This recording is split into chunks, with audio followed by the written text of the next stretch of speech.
Hello everyone, good morning. আশা করি সবাই খুব ভালো আছেন। আমিও খুব ভালো আছি। যদিও এখন টাইম 12টা, মর্নিং শেষ হয়ে গেছে। তো আমার রান্নাবান্না কিছুই হয়নি গ্যাসের কারণে। তো আমি বাজারে গিয়ে কিছু বাজার নিয়ে আসলাম। বেগুন, ফুলকপি আর মটরশুঁটি, মিষ্টি কুমড়ো। অবশ্য তার বিশেষ একটা কারণ আছে, সেটা এখন না বলি, আস্তে আস্তে দেখতেই পারবেন সেই বিশেষ কারণটা কি। আর ডাব নিয়ে আসা হয়েছে, ছেলে ডাব খেতে চাচ্ছিল। তো সকালের দিকে গ্যাস না থাকায় এতটা সমস্যা হয়ে যায় যে সকালবেলা নাস্তা যে কী করবো বা কী খাবো তার কোনো চিন্তা করে উঠতে পারি না।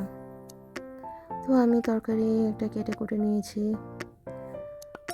অল্প গ্যাস দিয়ে যা যতটুকু রান্না করা সম্ভব তাই করবো।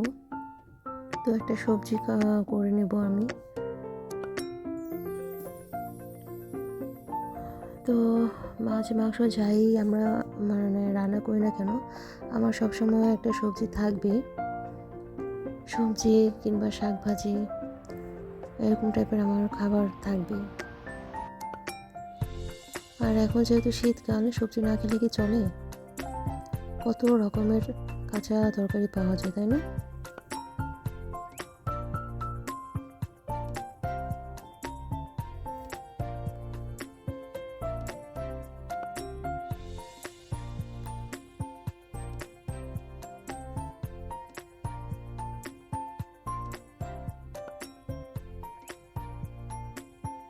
তো এখানে আমি সিম, আলু, গাজর আর লাউ কেটে নিয়েছিলাম, আর ব্রোকলি, সব কিছু দিয়ে একটা সবজি হবে। এই যে কি কালারফুল হয়েছে, তাই না সবজিটা দেখতে? আর লাল শাক ভাজি, এটা হলো লাল শাক আর এই সবজি। এখন দুপুরে এটুকুই রান্নাবান্না করতে পেরেছি, তো এই দিয়ে আমরা খেয়ে নেব। আর ছেলেকে সবজি, লাল শাক সব কিছু একসাথে মেখে দিয়ে আর রুই মাছ ভাজা দিয়ে দেবো ওকে।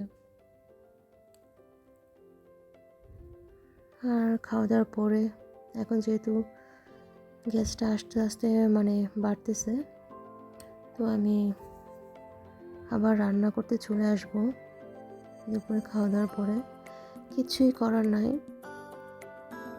এভাবেই এখন চলতে হচ্ছে। হয়তো ছেলের জন্য শিং মাছ রান্না বসিয়ে দিয়েছি, রাতে শিং মাছ দিয়ে সে খাবে। আর আমাদের জন্য বাটা মাছ রান্না করব সিম আর আলু দিয়ে, আর টমেটো, পাকা টমেটো দেব।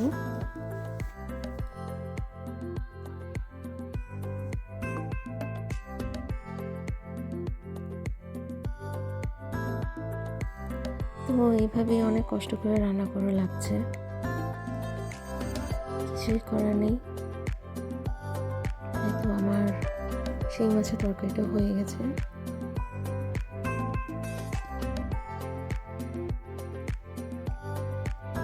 আর এটা হলো বাটা মাছের তরকারি।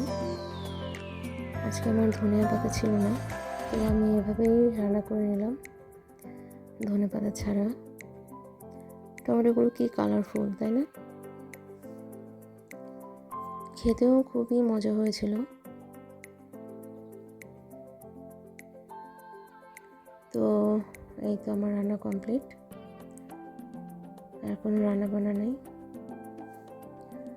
আর সন্ধ্যার দিকে আমি একটু রচা করে নেব।